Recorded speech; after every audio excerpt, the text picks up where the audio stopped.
মাসরুর আরিফিন আমারে উদ্দেশ্য করে বানি দিছে এক জায়গায়। মাসরুর আরিফিনরা চিনেন না? বাংলাদেশের একজন বড় ব্যাংকার, প্রফেশনাল মানুষ। ব্যাংকার হইলে টাকা গুনে শুধু, তবে সে সাহিত্য টাইত্য করে আর কি, লেখারাত ভালো। আমি যাদেরকে বাঙ্গু সুশীল বলি, সেই গ্রুপের একজন প্রতিনিধি কইতে পারেন। সে কি কইছে সেটা আগে শুনে আসি। আমি ওই পিনাকিদাকেই আবার বলবো, ওনার উদ্দেশ্যেই বলবো, আমরা কেউই পারফেক্ট না। উই আর ভেরি মাচ একই মানুষ, ন্যায় বিচারের পক্ষে আজকে দাঁড়াই, একই মানুষ আর এক সিজনে চুপ থাকি, একই মানুষ সকালে ভালো, একই মানুষ বিকালে খারাপ। আমরা কেউই পারফেক্ট না। কোনো প্রথম আলো, কোনো মাসরুর আরিফিন, কোনো ডেইলি স্টার কেউই পারফেক্ট না। বাট তার জবাব এইটা হতে পারে না, আমাদের কোনো ইমপারফেকশন থাকলেও সেটা ডিরেক্টলি আলোচনার মাধ্যমে মোকাবিলা করা উচিত। এটা কোন ধরনের দেশ যে এখানে জ্বালিয়ে পুড়িয়ে দিয়ে তার মোকাবিলা হবে? আমার ওইটাই একটা কথা, যে যে আমরা উচিত একটা টলারেন্ট সোসাইটি তৈরি করা, যে সোসাইটিতে ইউ আর স্টিল রেসপেক্টেড। আমি উনাকে বলছি, উনি দাবি করেছেন, উনি করেননি, বাট আমি উনাকেই বলছি, we want a tolerant society যেখানে we are all respected and we are tolerated even when I strongly disagree with you and even when I actually don't like you. শুনেছেন তো? আচ্ছা মাসরুর, আপনি তো লেখাপড়া জানা মানুষ, সাকসেসফুল বিজনেস লিডার, সংবেদনশীল, তাছাড়া তো আর লেখালেখির বুদ্ধ থাকতো না। তো আপনি তো ভাই রাষ্ট্র সমাজের সংকটটাই বুঝেন না। কেমনে একটা পলিটিক্যাল সিচুয়েশনকে বুঝতে হয়, নেভিগেট করতে হয়, সেটা তো ভাই আপনার জানা নাই। আপনার কথা শুনে মনে হইতেছে পিনাকি ভট্টাচার্য মরে গেলে দেশ সুস্থির হইতো। কিছু বেকুব মনে করতো যে হাসিনা মরলে ফ্যাসিবাদের পতন হবে, ওই রকম আর কি। আপনি তো রুট কজ অ্যানালাইসিস বুঝেন, কেমনে করতে হয় জানেন। প্রথম আলো ডেইলি স্টার কেন হামলার শিকার হইলো বলেন তো আপনি করতে পারেন কিনা বলতে পারবেন? ওইটা আপনি করলে আপনি এই বক্তৃতা দিতেন না, বা জানেন কিন্তু বলবেন না, অন্য কথা বলবেন। এটা ভণ্ডামি, হিপোক্রেসি। আমি আজকে আপনারা দেখাই দিব কেন এটা হইল। মাহবুজা নাম দেখতে পায় না, তার অপরাধটা কি? এইভাবে সর্বপ্রথমবারের মতন প্রথম আলো ডেইলি স্টার অফিসে আগুন জ্বালালো কেন? কেন? আমরা কি অপরাধ করলাম? হাসিনাও দেখতে পায় না, তার অপরাধটা কি? অন্যভাবে দেশবাসীর কাছে আমি বিচার চাই, কি অপরাধটা কি করেছি। কিন্তু আপনি যদি প্রবলেমটা আসলে ফিক্স করতে চান, তাইলে আপনাকে রুট কজ অ্যানালাইসিস করে একটা সলিউশন, সমাধানের রাস্তা বের করতে হবে। আপনি যেহেতু ইন্টেলিজেন্ট, বেকুব এবং মাথা মোটা না, আপনার যেহেতু পার্সোনাল স্টেক নাই এই ঘটনায়, আমার আলোচনাটা মন দিয়ে শোনেন, তারপরে পাইলে বেকুব গুলোরে বুঝেন। আমারে বুঝানোর দরকার নেই আপনার।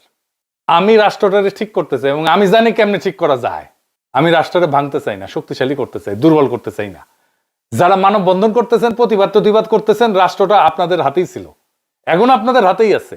তা আপনারা তো এই রাষ্ট্র বানাইছেন, না বুঝেছেন রাষ্ট্র, না বুঝেছেন জনমানুষ সার্বভৌম ইচ্ছা, না বুঝেছেন রাষ্ট্রের মধ্যে থাকা কন্ট্রাডিকশন গুলা।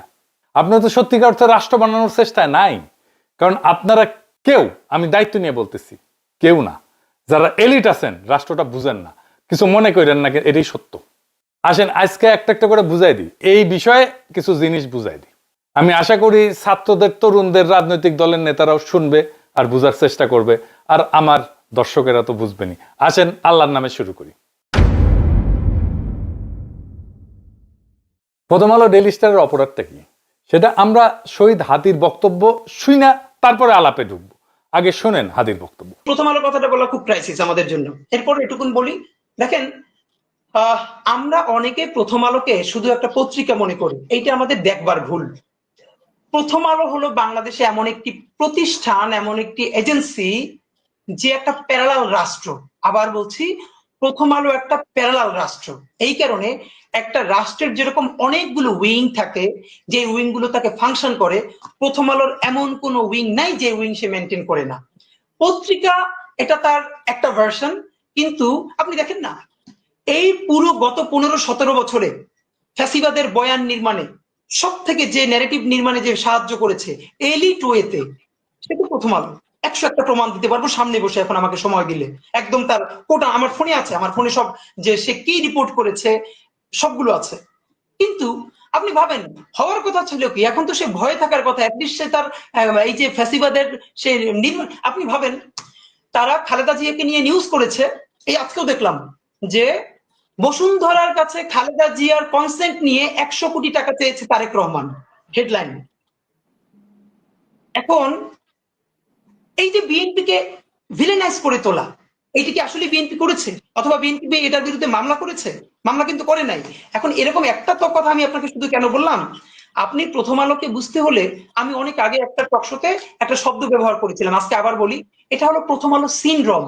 প্রথম আলো সিনড্রোম হলো, আপনি ভাবেন, সে সরকার পড়ে যাবার পরে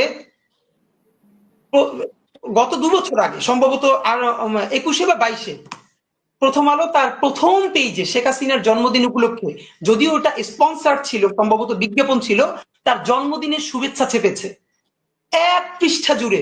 এইটা কি কোনোদিন আপনি বুঝাতে পারবেন? এটা যদি খালেদা জিয়ার হইতো, তো এটা সে ছাপতো? এটা তার একটা ব্যাখ্যা দাঁড় করায়, এটা নিয়ে আমরা কথা বলবো না। দেখেন, সে কি ছাপবে কি ছাপবে না, সে কাকে ভালো বলবে কাকে ভালো বলবে বলবে না, এইটা নিয়ে আমাদের কোনো কথা থাকতে পারে না। কারণ প্রত্যেকটা মিডিয়া এজেন্সি নিজস্ব ন্যারেটিভ থাকে এবং তার স্বাধীনতা আছে, কিন্তু তার যেটা স্বাধীনতা নাই, একজন নিরপরাধী মানুষকে জঙ্গি বলে তার জীবনকে শেষ করে দেয়ার। তার স্বাধীনতা নাই যে যে অপরাধ করে নাই, সেই অপরাধ হিসেবে তাকে ন্যারেটিভ নির্মাণ করে তাকে অপরাধী হিসেবে জীবন ধ্বংস করে দেয়ার। প্রথম আলো কোন নিউজ কাভার করবে, কোন নিউজ কাভার করবে না, এটা নিয়ে আমার কোনো কথা বলার থাকতে পারে না, কারণ এটা তার প্রাইভেট পলিসি, যে তার পলিসি নিজের মতো নির্মাণ করবে। কিন্তু আমার কথা হলো, যে জঙ্গিবাদে সংশ্লিষ্ট ছিল না, আপনি তাকে জঙ্গি বলে বলে বলে বলে বলে বলে একটা ঘটনা আজকে বলি, এখানে আমি শেষ করি শুধু একটা। আমাকে গতকালকে শাপলা চত্বরে শহীদ হয়েছেন বুয়েটের শিক্ষার্থী রিহান, তাকে নিয়ে পরশু বুয়েটের সিএসসি ডিপার্টমেন্টে শোক সভা এবং দোয়া মাহফিল হয়েছে, সেখানে আমি ছিলাম। তার বোন এখন নর্থ সাউথের টিচার। আমাকে তার বোন গতকাল রাতে 2টো লিঙ্ক পাঠিয়েছেন প্রথম আলো। সেটা হলো 2013-তে শাপলা চত্বরে যে শহীদ রেহান মারা গেলেন, মানে শহীদ হলেন, তাকে হত্যা করা হলো, সেই সময় প্রথম আলো কি নিউজ করেছে সেই লিঙ্কটা। আর গতকালকে তার মা এবং তার বোন ইন্টারন্যাশনাল যে নতুন ট্রাইব্যুনাল গঠিত হয়েছে এই করার জন্য, সেখানে তারা নালিশ নিয়ে গেছে এইটার বিচারের জন্য, সেইটাও তারা নিউজ করেছে। দেখেন, রেহানের মা বলছে বক্তব্যে, যেটা সকল টিভিতে এসেছে, আমাদের কাছেও আছে, রেহানের মা বলছে, আমার ছেলে 5 তারিখের আগে যে আন্দোলন হয়েছে হেফাজতের, সেইটার প্রতি সংহতি জানাতে গিয়ে সে আগেও গিয়েছে, তাকে রামদা দিয়ে কোপ দেওয়া হয়েছে, সেই জখম হাত নিয়ে সে বুয়েটে এসেছে, তার বন্ধুরা বলেছে। 5 তারিখ এই জনতার আন্দোলনে অংশগ্রহণ করতে গিয়ে তারপরে সে আবার হত্যাকাণ্ডের শিকার হয়েছে। একবারও সে বলে নাই যে আমার ছেলে এই আন্দোলন দেখতে গিয়েছিল, সে অ্যাডভেঞ্চারাস ছিল, সে মারামারি দেখতে গিয়েছিল, তারপরে মারা গিয়েছিল। সে বলেছে আমার ছেলে এই আন্দোলনের প্রথম থেকে ছিল, তারপরে সে আবার আন্দোলনে গেছে এবং সে শহীদ হয়েছে। 2013 তারিখের 6 মে প্রথম আলো নিউজ করেছে, যেহেতু এটা বুয়েটের ব্যাপার, এটা যদি লেখে বুয়েটের কেউ আন্দোলনে শরিক হয়, তাহলে খুবই এলিটপনা নষ্ট হয়ে যায়, সুশীলপনা শাহবাগীপনা। প্রথম আলো নিউজ করেছে, তার মা নাকি বলেছে যে আমার ছেলে খুবই অ্যাডভেঞ্চার প্রিয়, তাই সে সেখানে দেখতে গেছে যে ওখানে মারামারিটা কি হচ্ছে, এরপরে সে গুলি লেগে নিহত হয়েছে। অথচ রেহানের মা সেদিনও বলেছে আমার ছেলে অ্যাডভেঞ্চার প্রিয়, কিন্তু আমার ছেলে সেটা দেখতে চায় না, আমার ছেলে সে আন্দোলনে গেছে এবং সে শহীদ হয়েছে। আপনি ভাবেন, তাহলে সেই নেগেটিভ তার মায়ের বক্তব্য যে সে মিথ্যা রিপোর্ট করেছে, সে কি সরি বলেছে, সে কি ক্ষমা চেয়েছে? শুনলেন তো, এই কম বয়সী ছেলেটা কি ক্ল্যারিটি নিয়ে, কি পরিচ্ছন্নতা নিয়ে, কি স্বচ্ছতা নিয়ে কথাগুলো বলতেছিল। আমি জানি বক্তব্যের পরেও আপনারা সুশীলেরা আপনারা এটা বুঝবেন না যে প্রথম আলোর অপরাধটা কি। আরো খুলে বলি, ভালো হয়েছে সবাই আমার পাঠক দর্শকেরা ছাত্ররা এইটা খুঁটিনাটি বুঝতে পারবে, তাতে এই এলিটদের ভণ্ডামিটাও পাশাপাশি বুঝে যাবে। একটা কার্যকর রাষ্ট্র, একটা সমাজ গড়তে প্রথমে কোন জিনিসটা লাগবে বলেন তো? একটা জিনিস লাগবেই, ওইটা ছাড়া আপনি সমাজ বা রাষ্ট্র গড়তে পারবেন না, গড়লেও টিকাইতে পারবেন না, পারবেনই না। আপনি যত মানব বন্ধন করেন, যত দমন পীড়ন করেন, যত সুশীল কথা বলেন, যত দার্শনিক কথা বলেন, যত লেখাপড়া করেন, যত সমৃদ্ধি আনেন, আপনি রাষ্ট্র করতে পারবেন না। সেটা কি কি না থাকলে রাষ্ট্র করা যাবে না, সেটা হইতেছে ইনসাফ। ইনসাফ, ন্যায়ের ধারণা। সমাজ বা রাষ্ট্র যদি ইনসাফ কায়েম করতে না পারে, সে সমাজ টিকে না, সে রাষ্ট্র টিকে না। তাহলে ইনসাফ কায়েম হয় কিভাবে সমাজে বা রাষ্ট্রে? প্রথমত হইতেছে যে সমস্ত ইনস্টিটিউশন আছে, যেমন আদালত, আইন, রাষ্ট্র, সংসদ। এখন বলেন আপনি এই আদালতে, বাংলাদেশের আদালতে আপনি জাস্টিস পান, ন্যায় বিচার পান? পাইলে তো খালেদা জিয়াকে জেলে যেতে হয় না, তাই না? এই আদালত, আইন, রাষ্ট্রের ইনস্টিটিউট পৃথিবীর কোন দেশেই ইনসাফ কায়েম করতে পারে না। কেন পারে না জানেন? অনেকগুলো কারণ আছে, তার মধ্যে একটা বড় কারণ হইতেছে মানুষের সেন্স অফ জাস্টিস বা মানুষের ন্যায়ের ধারণা, ইনসাফের ধারণা, এটা বলে একটা জিনিস থাকে। এই যে পিপলের জাজমেন্ট আর লিগাল জাজমেন্ট, এই সিস্টেম, এই দুইটা অনেক সময় দুই প্রান্তে থাকে। আমি একটা উদাহরণ দিয়ে বুঝাই। আমাদের যৌবনকালে একটা বিটিভিতে খুব জনপ্রিয় সিরিয়াল ছিল, কোথাও কেউ নেই। হুমায়ুন আহমেদের লেখা, আসাদুজ্জামান নূর আর শোভানা মোস্তফা অভিনয় করেছিল। আসাদুজ্জামান নূর একজন মাস্তান, পাড়ার মাস্তান, সংবেদনশীল মাস্তান, 70 দশকে যেমন থাকতো আর কি। তার একটা মিথ্যা খুনের মামলায় ফাঁসায় দেওয়া হয়। একটা অংশ দেখেন। যদিও দুই অভিনেতা অভিনেত্রী আওয়ামী ফ্যাসিবাদের পান্ডা, কালচারাল ফ্যাসিস্ট, তাও দেখেন। এসব ছেড়ে দিতে পারেন না? অনেক তো করলেন।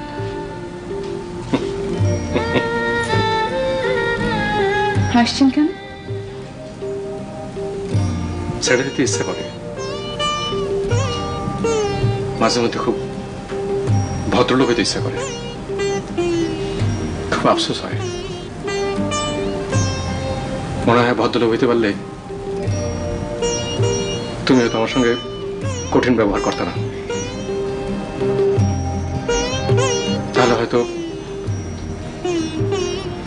এটা পার্কে তোমাকে নিয়ে আমি হাঁটতে পারতাম। আজ আপনার কি হয়েছে বাকের ভাই? কিছু হয় নাই। আচ্ছা আমি যাই। তো আসাদুজ্জামান নূরের ক্যারেক্টারের নাম ছিল বাকের ভাই। এই বাকের ভাইয়ের ফাঁসি দেয় আদালত। টিভি নাটক, বাস্তবের ঘটনা না কিন্তু। কিন্তু নজিরবিহীন ভাবে মানুষ রাস্তায় নেমে আসে, ভাঙচুর শুরু হয়, পুলিশ মোতায়েন করতে হয়। হুমায়ুন আহমেদকে হুমকি দেওয়া হয় যেন বাকের ভাইকে ফাঁসি দেওয়া না হয়, পর্দায়, টিভিতে। আচ্ছা, এইবার মাসরুর আরেফিন, আপনি বলেন তো, পর্দার একজন ফিকশনাল ক্যারেক্টার, এইটার জন্য এইভাবে মানুষ রাস্তায় নেমে আসছিল কেন? বলতে পারবেন? আমি জানি বলতে পারবেন না। বলবেন আবেগ টাবেগ ইত্যাদি মেলা কিছু, নস্টালজিয়া।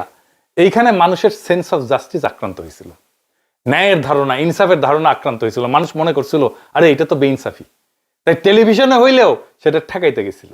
আবেগে না, নস্টালজিয়ায় না, এটা একটা কালেকটিভ মরাল শক ছিল তার জন্য। আপনি দেখবেন যে গাড়িতে, মানে পাবলিক ট্রান্সপোর্টে, ও এসি গাড়িতে না, এই সাধারণ গাড়িতে, রিক্সায় পিছনে অশুদ্ধ বাংলায় লেখা থাকে, মানুষের বিবেকের আদালতই মানুষের সর্বোচ্চ আদালত। ওরা গভীর দার্শনিক আলাপকে খুব সহজভাবে এইভাবে লিখে, বুঝতে পারছেন? তো কেন আপনার ইনস্টিটিউশনাল আদালত, আইন, এই যে পিপলের জাস্টিস বা ন্যায়ের ধারণাকে রিফ্লেক্ট করতে পারে না, এটাকে ধারণ করতে পারে না? জানেন এটা কেন পারে না? এই জন্যই গান লিখতে হয়, বিচারপতি তোমার বিচার করবে যারা আজ জেগেছে সেই জন্য। গান গাওয়ার জন্য তো দিওয়ানা হয়ে যান আপনারা, কিন্তু গান কোন দার্শনিক জমিনে জন্ম নিয়েছে সেটার হদিশ কখনো রাখেন না। এটাই আফসোস। আসেন আমরা বুঝি যে কেন এই যে লিগ্যাল সিস্টেম, এইটা রিফ্লেক্ট করতে পারে না জনমানুষের ন্যায়ের ধারণাকে। প্রথম কারণ হইতেছে আইন তো পুরনো হয়ে যায়, তাই না? ধরেন শ্রম আইন 2006 সালে, বাংলাদেশের শ্রম আইন যেটা 2006, এটা প্রণীত হয় 2006 সালে। তারপরে 2013-তে একবার সংশোধন হয়, 2018-তে একবার সংশোধন হয়, 2023-এ একবার সংশোধন হয়। কারণ মানুষের সেন্স অফ জাস্টিস পরিবর্তিত হয়, মানুষের ন্যায়ের ধারণা পরিবর্তিত হয়। একটা বাস্তব উদাহরণ দিই। বাংলাদেশ স্বাধীন হওয়ার পরে 20 বছর পর্যন্ত তো আমাদের কারো কোনো সমস্যা হয় নাই এটা মাইনে নিতে যে নির্বাচিত সরকারি সংসদ নির্বাচন অনুষ্ঠিত করবে, সিটিং গভর্নমেন্ট। কিন্তু এখন আমরা কেউই মনে করি না যে নির্বাচিত সরকার, সিটিং গভর্নমেন্ট, এটা অবাধ নিরপেক্ষ নির্বাচন অনুষ্ঠিত করতে পারে। সেই জন্য আসলে তত্ত্বাবধায়ক সরকারের আইন, বুঝলেন তো? আমাদের ইনসাফের ধারণা, ন্যায়ের ধারণা পরিবর্তিত হয়ে গেছে। তাই আমাদের আইনি ব্যবস্থাকে মানুষের মধ্যে থাকা যে ইনসাফের ধারণা, এইটার কাছাকাছি নিয়ে আসতে হয় সবসময়। মানুষের ইনসাফের ধারণা পাল্টায়, বদলায়, আমাদের আইনি কাঠামোকে তার কাছাকাছি নিয়ে আসতে হয় ক্রমাগত। কিভাবে রাষ্ট্র এই কাজটা করে জটিল মনে হইতেছে না? জটিল মনে হবে না, সব চালায় বুঝে যাবেন। সব রাষ্ট্র না, কিছু রাষ্ট্র এই কাজটা করে, আইনি কাঠামোকে মানুষের ন্যায়ের ধারণার কাছাকাছি নিয়ে আসে। কিভাবে? 3 ভাবে করে। প্রথম ভাবে হচ্ছে সংসদে আইন বানায়। সংসদের একমাত্র কাজ হচ্ছে আইন বানানো, যেন মানুষের মধ্যে থাকা ইনসাফের ধারণা এই নতুন আইনের মধ্যে থাকে। আইন বানানো ছাড়া সংসদের আর কোনো কাজ নাই। এই জন্যই আমরা ভোটে নির্বাচিত সংসদ সদস্যকে দিয়ে আইন বানাই, আইনের পিএইচডিকে দিয়ে আইন বানাই না। বোঝা গেল? মানে সংসদ এটা খুবই গুরুত্বপূর্ণ প্রতিষ্ঠান সমাজে ইনসাফ কায়েম রাখার জন্য। কিন্তু এই নির্বাচনে দেখেন কি বলতেছে সবাই। বিএনপি বলতেছে এই দেব, ওই দেব, সেই দেব, ফ্যামিলি কার্ড দেবো, রাস্তা বানাই দেবো, কালভার্ট বানাবো, চাকরি দেবো। কিন্তু মূল যে কাজ, সমাজে ইনসাফ কায়েম করবো, এটা ধারে কাজ দেওয়া যায় না কেউ। এই যে আমরা ভোট দিতে পারি নাই হাসিনার আমলে, সেই জন্য আমাদের সমাজের ভেতরে যে ইনসাফের ধারণা, সেইটার কোনো ইনস্টিটিউটের ভেতরে আর হাজির নাই।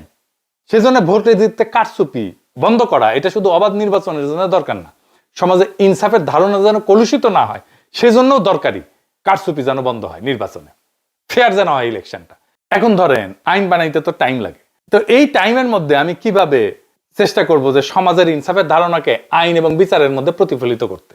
এখানে আসে দ্বিতীয় পদ্ধতি, আদালতের জুরি সিস্টেম। সেটা আবার কি? আদালতের জুরি সিস্টেম মানে হইলো বিচারের সময় শুধু একজন জাজ বিচার করবে না বা একটা প্যানেল অফ জাজ বিচার করবে না, সাধারণ মানুষের মধ্যে থেকে, জনতার মধ্যে থেকে বাছাই করা কয়েকজন নাগরিকও এই মামলার প্রমাণ শুনে সিদ্ধান্তে অংশ নেবে। এতে আদালতের রায় কেবল বইয়ের লিখিত আইন পুরানো নিয়ম অনুযায়ী হবে না, বর্তমান সমাজের ন্যায়বোধ, মানুষ কাকে ন্যায্য মনে করে সেটার প্রতিফলন ঘটবে। সেজন্যই জুরি। জুরি আসলে আদালতের ভেতরে জনগণের কণ্ঠ। বাংলাদেশে এই ব্যবস্থা নাই, কারণ এইখানে বিচার ঐতিহাসিকভাবে আমলাতান্ত্রিক ঔপনিবেশিক কাঠামোর উপরে দাঁড়ানো। এইখানে জজ বিশেষজ্ঞ সেই সব জানে, জনগণ জানে না। এর ফলে অনেক সময় আদালতের রায় আইনসম্মত হয় হইলেও মানুষ নৈতিকভাবে তার ন্যায্য মনে করে না। তখন জনগণের সেন্স অফ জাস্টিস আদালতের ভেতরে জায়গা না পেয়ে বাইরের রাস্তায়, আন্দোলনে, ক্ষোভে, সহিংসতায় বেড়ায় আসে। আদালতে জুরি না থাকায় মানুষের যে বিচারবোধ, ন্যায়বোধ, সেটা আদালতের দরজার বাইরে পড়ে থাকে। আর সেই দরজার বাইরে জমে থাকা ক্ষোভই সমাজে অস্থিরতা তৈরি করে। জুরি মানে জনগণকে বিচার ব্যবস্থার ভেতরে ঢুকতে দেওয়া, আর সেটা মানে রাষ্ট্রের উপরে জনগণের একটা নৈতিক নিয়ন্ত্রণ প্রতিষ্ঠা করা। তো এটা তো নাই বাংলাদেশে জুরি সিস্টেম। তাইলে হাসিনা আমলে কোন জিনিসটা এই দায়িত্বটা পালন করতে পারত, যে ইনসাফের ধারণা আমাদের ইনস্টিটিউশনের মধ্যে নিয়ে আসা, আমাদের জাস্টিস সিস্টেমের মধ্যে নিয়ে আসা? কোনটা? সেটা হইতেছে মিডিয়া। হাসিনা ওইগুলোকে সিস্টেমেটিক্যালি বন্ধ করে দিচ্ছে, আমার দেশ বন্ধ করে দিচ্ছে, দিগন্ত টিভি বন্ধ করে দিচ্ছে। মিডিয়া জনগণের যে সেন্স অফ জাস্টিস, ইনসাফের ধারণা, এটা তুলে ধরতে পারে।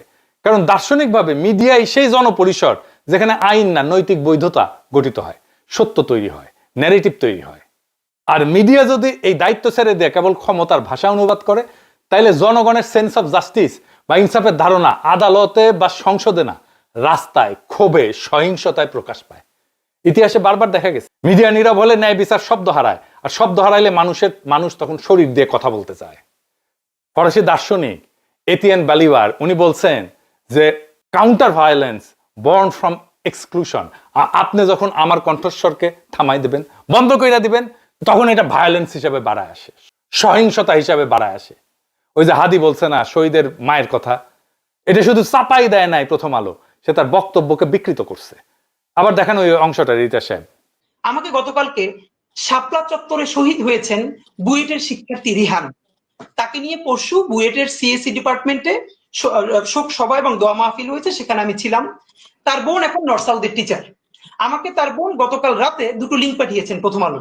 সেটা হলো 2013-তে শাপলা চত্বরে যে শহীদ রেহান মারা গেলেন, মানে শহীদ হলেন, তাকে হত্যা করা হলো, সেই সময় প্রথম আলো কি নিউজ করেছে সেই লিঙ্কটা।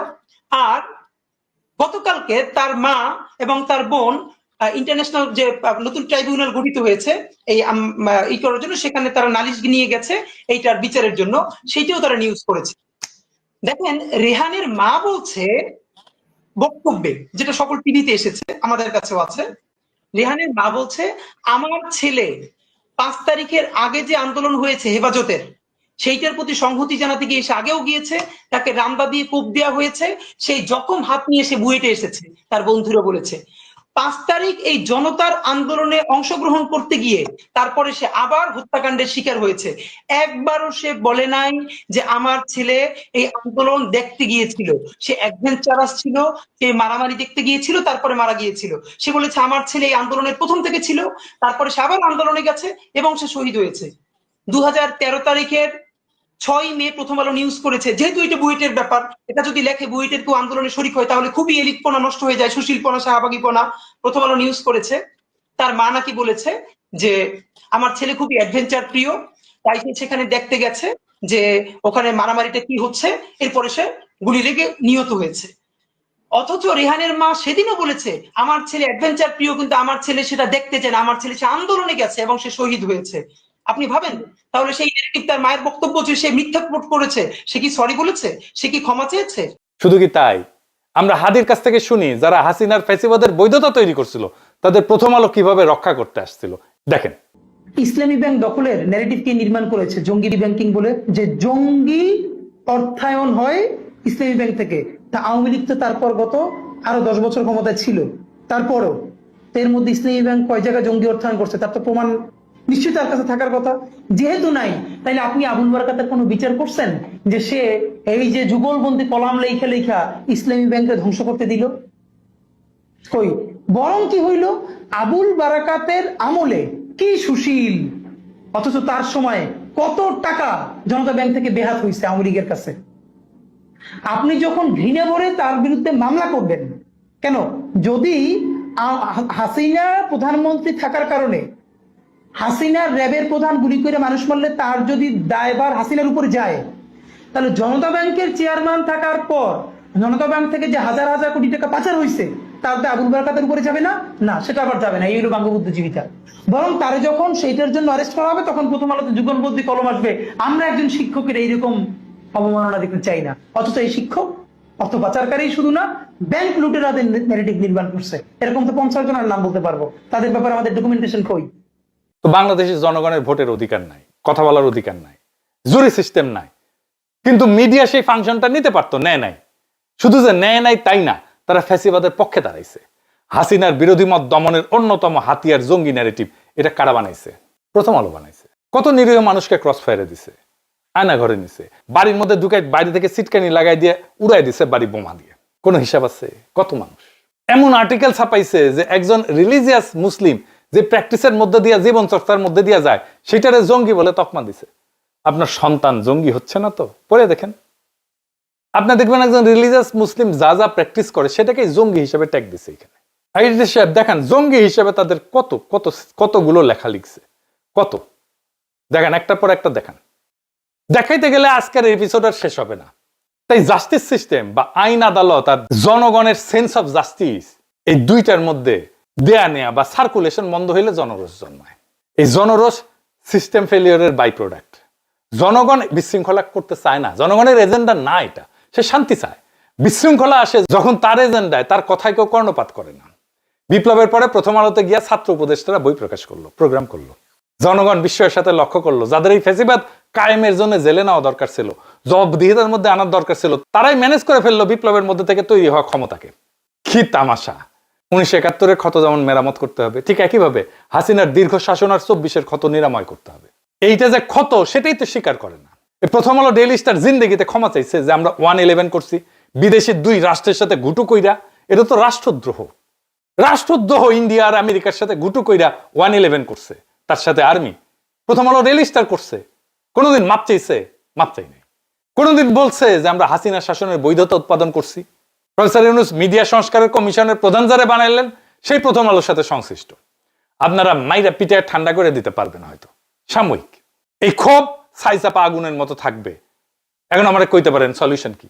আমি সলিউশন কয়ে দেব না, প্রচুর সলিউশন কইছি, কেউ কানে নেয় না কথা। আমার সলিউশন আপনি নিবেনও না।